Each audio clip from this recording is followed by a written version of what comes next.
Hi hello ನಮಸ್ಕಾರ. Welcome back to my channel. Please like ಮಾಡಿ, share ಮಾಡಿ, comment ಮಾಡಿ, ಹಾಗೆ ಸಬ್ಸ್ಕ್ರೈಬ್ ಮಾಡಿ. ಪಕ್ಕದಲ್ಲೇ ಕಾಣೋ ಬೆಲ್ ಐಕನ್ನ ಕ್ಲಿಕ್ ಮಾಡಿ ಆಲ್ ಅನ್ನೋ ಆಪ್ಷನ್ ಸೆಲೆಕ್ಟ್ ಮಾಡಿ. ನಾನು ಹಾಕೋ ಎಲ್ಲ ನೋಟಿಫಿಕೇಷನ್ ಫಸ್ಟ್ ಸೆಂಡ್ ಆಗುತ್ತೆ. ಬನ್ನಿ ರೆಸಿಪಿ ಮಾಡೋಣ. ಈ ರೆಸಿಪಿ ಬಂದು ಅವರೆಕಾಯಿ ಸಾಂಬಾರಿಗೆ ಬೇಕಾಗಿರೋ ಮಸಾಲೆ ರೆಡಿ ಮಾಡ್ಕೊಳ್ಳೋಣ ಬನ್ನಿ. ಅದಕ್ಕೆ ಬೇಕಾಗಿರೋ ಇಂಗ್ರೀಡಿಯೆಂಟ್ಸ್: ಈರುಳ್ಳಿ, ಟೊಮೆಟೊ ಹಣ್ಣು, ಬೆಳ್ಳುಳ್ಳಿ, ಶುಂಠಿ ಹಾಗೂ ಕಾಯಿ ತುರಿ, ಕೊತ್ತಂಬರಿ ಸೊಪ್ಪು, 2 ಟೇಬಲ್ ಸ್ಪೂನ್ ಖಾರದ ಪುಡಿ ಹಾಗೂ ಧನಿಯದ ಪುಡಿ. ಸಾಂಬಾರಿಗೆ ಬೇಕಾಗಿರೋ ಮಸಾಲೆಗೆ ಇಂಗ್ರೀಡಿಯೆಂಟ್ಸ್ ಇಷ್ಟು. ಕಂಪ್ಲೀಟಾಗಿ ಹಾಕ್ಕೊಂಡು ಬಿಡಿ. ಈ ಅವರೆಕಾಯಿ ಸೀಸನ್ ಮುಗಿತಾ ಎಂಡಾಗ್ತಾ ಬರ್ತಾ ಇದೆ. ಸೊ ಎಲ್ಲ ಅವರೆಕಾಯಿ ಮಾಡ್ಕೊಳ್ಳಿ, ತುಂಬ ಟೇಸ್ಟಿಯಾಗಿರುತ್ತೆ. ಸೊ ಇವಾಗ ವಾಟರ್ ಹಾಕ್ಕೊಂಡು ಖಾರ ರುಬ್ಕೊಂಡ್ಬಿಡೋಣ. ಸಪೋರ್ಟ್ ಮಾಡಿ. ನೀವು ಅಷ್ಟು ನನ್ನ ವೀಡಿಯೋಸ್ನ ನೋಡ್ತೀರೋ ಅಷ್ಟು ಮೋಟಿವೇಟ್ ಆಗಿ. ನಾನು ಇನ್ನೂ ಹೊಸ ವೀಡಿಯೋಸ್ ಅಪ್ಲೋಡ್ ಮಾಡ್ತಾ ಇರ್ತೀನಿ. ರುಬ್ಬಿರೋ ಮಸಾಲೆ ರೆಡಿ ಆಗಿದೆ.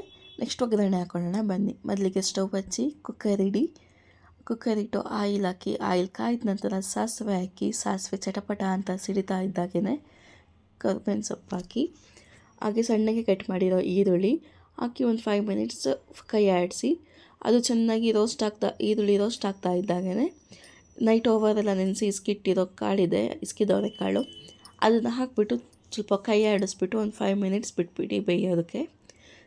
ನೈಟ್ ಊಟಕ್ಕೆ ಸಾಂಬಾರು ರೆಡಿ ಮಾಡ್ತೀರಾ ಅನ್ನಾಗಿದ್ದರೆ ನೀವು ಮಾರ್ನಿಂಗ್ ಆ ಕಾಳನ್ನ ನೆನೆಸ್ಬಿಟ್ಟು ಇಸಿಕೊಂಬಿಟ್ಟು ಫ್ರೆಶ್ ಆಗಿರುತ್ತೆ, ಟೇಸ್ಟು ಚೆನ್ನಾಗಿ ತುಂಬ ಬರುತ್ತೆ, ಮಾಡ್ಕೊಳ್ಳಿ.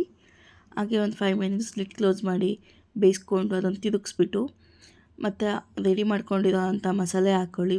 ಮಸಾಲೆ ಹಸಿ ಸ್ಮೆಲ್ ಹೋಗೋವರೆಗೂ ಚೆನ್ನಾಗಿ ಎಣ್ಣೆಯಲ್ಲಿ ಫ್ರೈ ಮಾಡ್ಕೊಳ್ಳಿ. ನಾವು ಹಾಕಿರೋ ಒಗ್ಗರಣೆ ಖಾರ ಒಂದವರೆಗೂ ಕೈ ಆಡಿಸ್ಬಿಟ್ಟು ನಂತರ ಒಂದು 5 ಮಿನಿಟ್ ಹಾಗೆ ಬೇಯೋದಕ್ಕೆ ಬಿಟ್ಬಿಡಿ.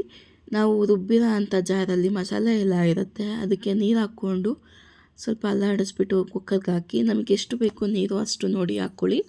ತುಂಬ ಜಾಸ್ತಿ ಹಾಕ್ಕೊಂಡ್ರೆ ಸಾಂಬಾರು ತೆಳ್ಳಗಾದಷ್ಟು ಟೇಸ್ಟ್ ಕಡಿಮೆ ಆಗುತ್ತೆ, ಗಟ್ಟಿ ಇದ್ದಷ್ಟು ಟೇಸ್ಟ್ ಚೆನ್ನಾಗಿರುತ್ತೆ. ಹಾಗಾಗಿ ನೀರು ನೋಡಿಬಿಟ್ಟು ಹಾಕ್ಕೊಳ್ಳಿ. ಈ ಸಾರನ್ನ ನಾವು ಮುದ್ದೆ ಹಾಗೆ ಚಪಾತಿ ದೋಸೆಗೆಲ್ಲ ಸರ್ವ್ ಮಾಡ್ಬೋದು. ರುಚಿಗೆ ತಕ್ಕಷ್ಟು ಉಪ್ಪು ಹಾಕ್ಕೊಳ್ಳಿ. ಒಂದು 2 ಮಿನಿಟ್ಸ್ ಬಿಟ್ಬಿಟ್ಟು ಕೈ ಆಡಿಸ್ಬಿಟ್ಟು ಹಾಗೆ ನೋಡಿಕೊಂಡು ರುಚಿಗೆ ತಕ್ಕ ಉಪ್ಪು ಕರೆಕ್ಟಾಗಿದೆಯಾ ಅಂತ ನೋಡಿಕೊಂಡು ಲಿಡ್ ಕ್ಲೋಸ್ ಮಾಡ್ಕೊಂಬಿಡಿ. 2 ವಿಷಲ್ ಕೂಗಿಸ್ಕೊಳ್ಳಿ.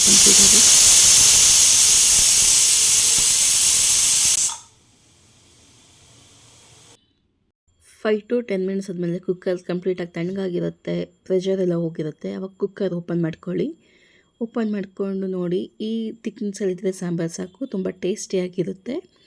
ಸೊ ಇದನ್ನು ಬಿಸಿ ಬಿಸಿ ಮುದ್ದೆ ಜೊತೆ ಸರ್ವ್ ಮಾಡ್ಕೊಂಡು ತಿನ್ನೋದಕ್ಕೆ ತುಂಬ ಟೇಸ್ಟಿಯಾಗಿರುತ್ತೆ. ಸೊ ಬನ್ನಿ ಸರ್ವ್ ಮಾಡೋಣ ಬಿಸಿ ಮುದ್ದೆಗೆ. ಸಾಂಬಾರಂತೂ ತುಂಬ ಟೇಸ್ಟಿಯಾಗಿತ್ತು, ಚೆನ್ನಾಗಿತ್ತು ಬಿಸಿ ಮುದ್ದೆ combination. Thank you for watching. Please subscribe ಮಾಡಿ.